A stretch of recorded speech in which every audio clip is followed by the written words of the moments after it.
Every summer the U.S.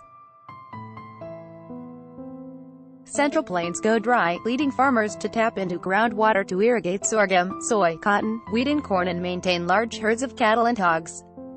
As the heat rises, anxious irrigators gather to discuss whether and how they should adopt more stringent conservation measures. They know that if they do not conserve the Ogallala Aquifer, the source of their prosperity will go dry. The Ogallala, also known as the High Plains Aquifer, is one of the largest underground freshwater sources in the world. It underlies an estimated 174,000 square miles of the Central Plains and holds as much water as Lake Huron. It irrigates portions of 8 states, from Wyoming, South Dakota and Nebraska in the north to Colorado, Kansas, Oklahoma, New Mexico and Texas in the south.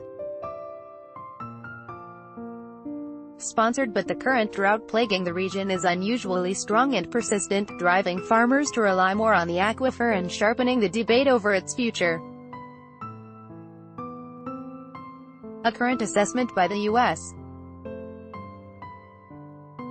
Drought Monitor, published by the University of Nebraska-Lincoln, the United States Department of Agriculture and the National Oceanic and Atmospheric Administration, shows large swaths of the southern plains experiencing drought ranging from severe to exceptional.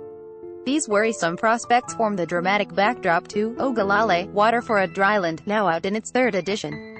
In it, my fellow historians John Opie and Ken Lang-Archer and I set current debates over the Ogallala Aquifer in the context of the region's equally conflicted past. Draining the source in the 1880s, farmers in the region asserted that there was a steady movement of water beneath their feet, which they called underflow, from the Rockies east. Geologist F.N. Darton of the U.S. Geological Survey located the first outlines of the aquifer near Ogallala, Nebraska.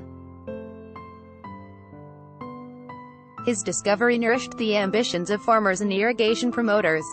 One buster, William E. Smythe, visited Garden City, Kansas, and cheered the irrigated future. Pumping underground water, he told his audience, would build little homes of pleasing architecture. We will surround them with pretty lawns and fringe them with trees and hedges. In a new Kansas dedicated to industrial independence, Ogallala Aquifer water level changes from pre-development, about 1950, to 2015. USGS. That bucolic vision took decades to realize. Windmills could only pump so much water, which constrained the amount of land farmers could put into production. And the Ogallala's sand and gravel composition slowed the downward flow of surface waters to refill it, even in wet seasons.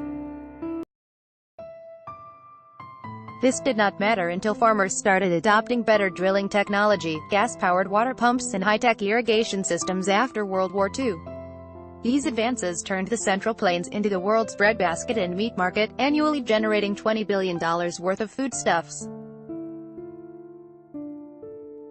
As more pumps were drilled into the aquifer to capture its flow, some started to come up dry, which led to more drilling and pumping. Between the late 19th century and 2005, the U.S. Geological Survey estimates irrigation depleted the aquifer by 253 million acre-feet, about 9% of its total volume. And the pace is accelerating.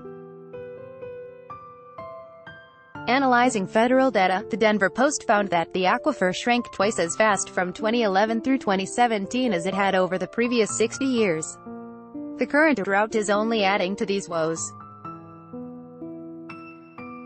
University of California Irvine hydrologist Jay Famiglietti has identified the Ogallala region and California's Central Valley as the 2 most overheated and water-starved areas in the United States.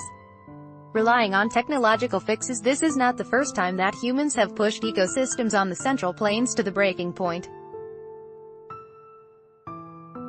Starting in the late 19th century, settler colonists plowed up native grasses that protected the soil. When a series of intense droughts struck in the 1930s, dried-out topsoil was primed to erode in the infamous Dust Bowl. Howling windstorms, widely known as black blizzards, blotted out the sun, blowing away exposed soil and displacing much of the human population. Farmers who hung on through World War II placed their hope in highly engineered solutions, such as high-powered pumps and center-pivot irrigation systems.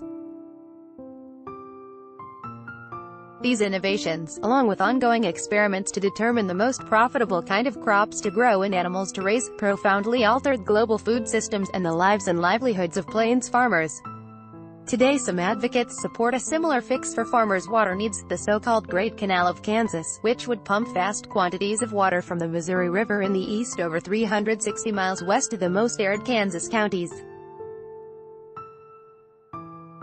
However, this project could cost up to $20 billion to build and require annual energy outlays of $500 million.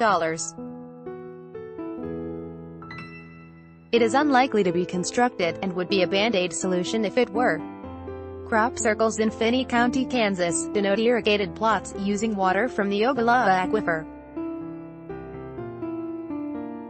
As at the end of irrigation, in my view, plains farmers cannot afford to continue pushing land and water resources beyond their limits, especially in light of climate change's cumulative impact on the Central Plains. For example, a recent study posits that as droughts bake the land, lack of moisture in the soil actually spikes temperatures. And as the air heats up, it further desiccates the soil. This vicious cycle will accelerate the rate of depletion. And once the Ogallala is emptied, it could take 6,000 years to recharge naturally. In the words of Brent Rogers, a director of Kansas Groundwater Management District 4, there are too many straws in too small of a cup. Some far-sighted farmers are responding to these interlocking challenges. Even as they pursue efficiencies in irrigation, many are shifting from water-intense crops like cotton to wheat. Still others, notably in West Texas, are converting back to non-irrigated dryland agriculture, a recognition of the stark limitations of irrigation dependency. Farmers who are depleting other aquifers in Latin America, Eastern Europe, the Middle East and Asia could face similar choices.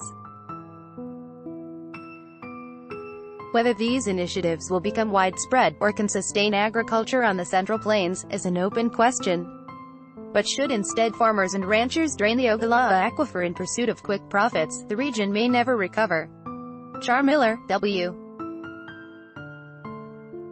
M. Keck Professor of Environmental Analysis and History, Pomona College. This article was originally published on The Conversation. Read the original article.